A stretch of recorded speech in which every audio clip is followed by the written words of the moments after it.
before becoming a writer, I was a British table tennis number one for 10 years, 3 times Commonwealth champion, played in 2 Olympic Games.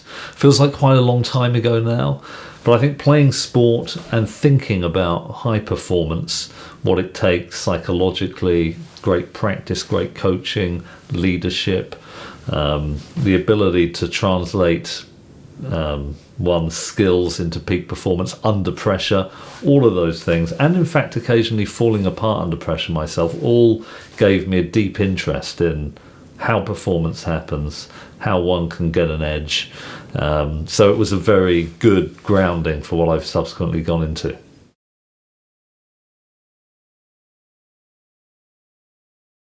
I started writing for the Times in the last couple of years of my table tennis career, realising that I couldn't play table tennis forever and I'd need to find something else to go into. And it's been a brilliant platform to explore all of the richness of sport, because sport really is, it's a metaphor. It's a way of understanding the human mind, human performance, competition, and all sorts of things of that kind. So it's been a really great thing to do. I think the key thing, in order to be a high performer, it's not a problem to be self-confident. It's not a problem to have a big ego. It's not a problem to think that one is exceptional, providing that is yoked to a deeper humility, that however good I am, however exceptional, I can nevertheless still improve. Because unless one has that, unless one recognises I can still get better, it cuts away the motivation to improve, to reflect, to be self-aware, to look for the data that can rationally help one to improve one's performance. If one just has ego and self-esteem without that, then as soon as one finds the information that one's less than perfect, one's threatened. One starts to self-justify. One gets prickly and defensive. And that's the hallmark of low-achieving institutions and individuals.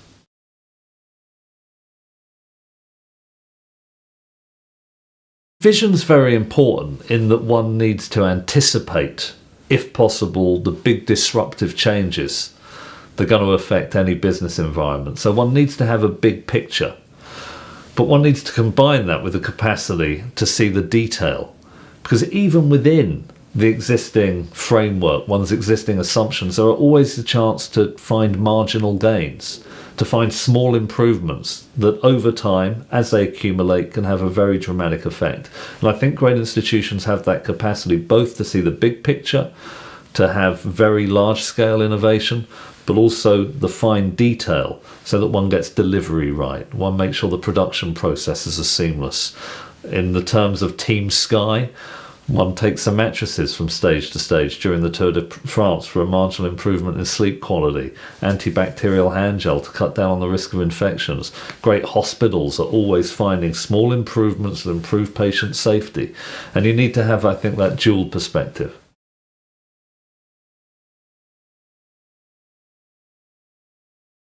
So in Bounce, I take aim at the idea that talent is the dominant feature of high performance, that you can look at somebody kicking a football and because it looks effortless, you assume that they're talented.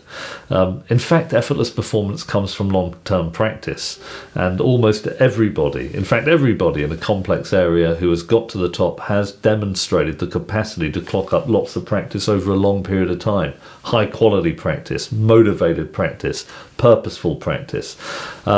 And my fear is that when people think that success is effortless for the super talented, it destroys their own capacity to work hard in the long term. Think of a child who starts playing the violin and isn't instantly a virtuoso, and they assume, well, I'm obviously not cut out for this, and they give up. That's a disaster. We need people to understand, it's really important to understand that success in all great institutions, from science to cycling, is a long journey, and that understanding is what helps us to take the first step.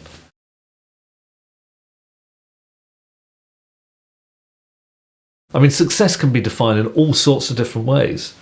A good way for an individual is to reach one's own potential, and often one's own assumptions of where one's potential lies are far too low. We have the great capacity to improve when we engage with the world and find those incremental improvements. In a competitive environment, success is beating the competition. And I wouldn't want to diminish the importance of wanting to beat the competition. That's part of who we are as individuals, and it's part of what it means to be successful in a free market.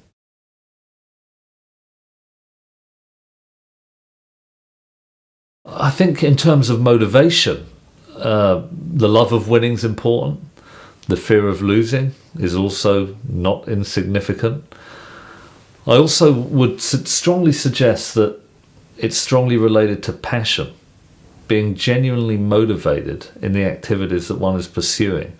And I think great organisations are able to position what they're doing as somehow significant, having purpose, having meaning, changing the world. I think far too often we think of motivation just through the prism of money. That's an external motivator. If you work hard, we're going to give you some cash. That's not insignificant, it's not trivial. But once people are earning a fair amount, you can't buy more motivation by offering more and more money. It often has paradoxical effects. We need to recruit deeper wells of emotion and meaning and passion. That has tremendous power, and that's supported by very good evidence in the literature on psychology.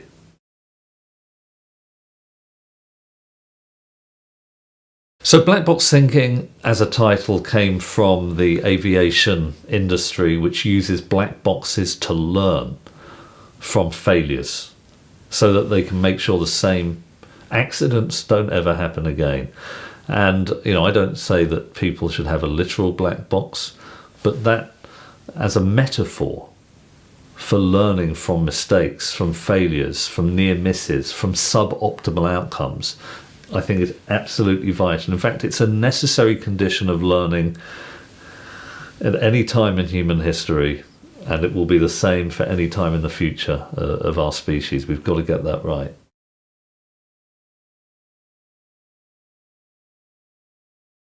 So a good example is in the 1940s, B-17 bombers were crashing inexplicably.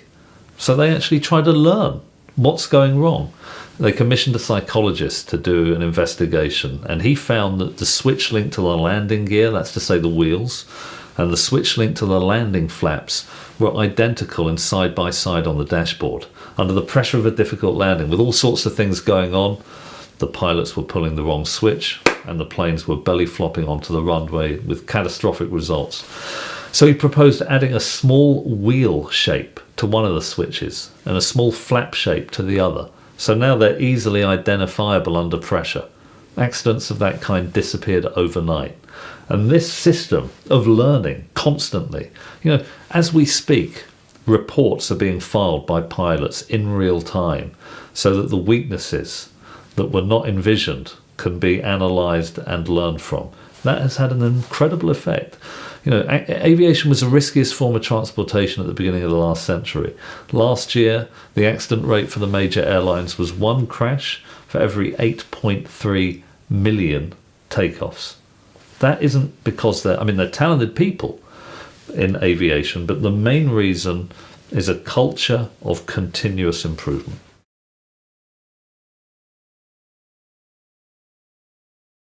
To understand the real significance of failure, think about the history of science. Simplifying only a little bit, science didn't improve between the time of the ancient Greeks and the early 17th century.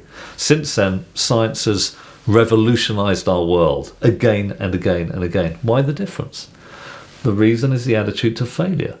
Between the Greeks and the 17th century, anytime somebody came up with some data that showed that the existing model of the world was wrong, the existing model in the world was the Earth is the centre of the universe, it's 6,000 years old, but people were so threatened by the data that showed that it was wrong, that when people came up with the data, they would kill them. That's how threatened people were.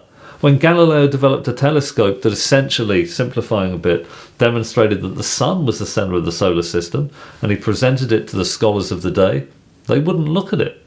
This was a chance to learn more about the world. but they weren't. They were too threatened by it.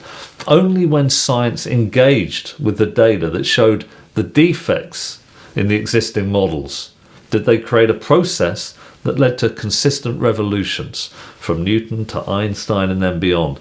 That psychology that has transformed science from an underperforming institution to mankind's most successful institution is exactly the same as the psychology that creates successful organizations, businesses, and individuals.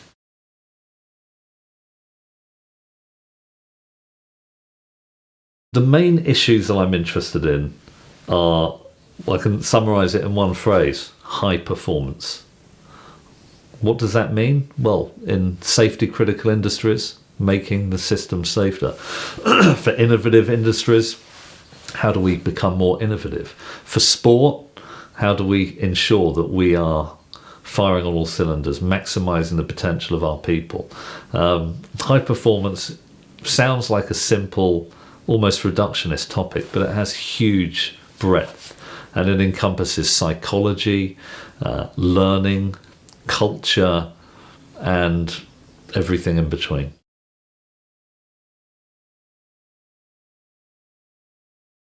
I really enjoy speaking to audiences, partly because it gives me a chance to discuss some of the ideas that I've developed, mainly because I insist on always doing a Q&A, hearing the perspective of the audience, seeing how they would challenge my perspective, what are the context difficulties of integrating a proper learning culture into the particular organisation. That's a huge learning opportunity for me. It means that every time I go and speak to an organisation, I'm picking up really interesting themes, patterns that make it difficult sometimes to create truly learning cultures. And that's helpful because one needs to know what the challenges are in order to address them.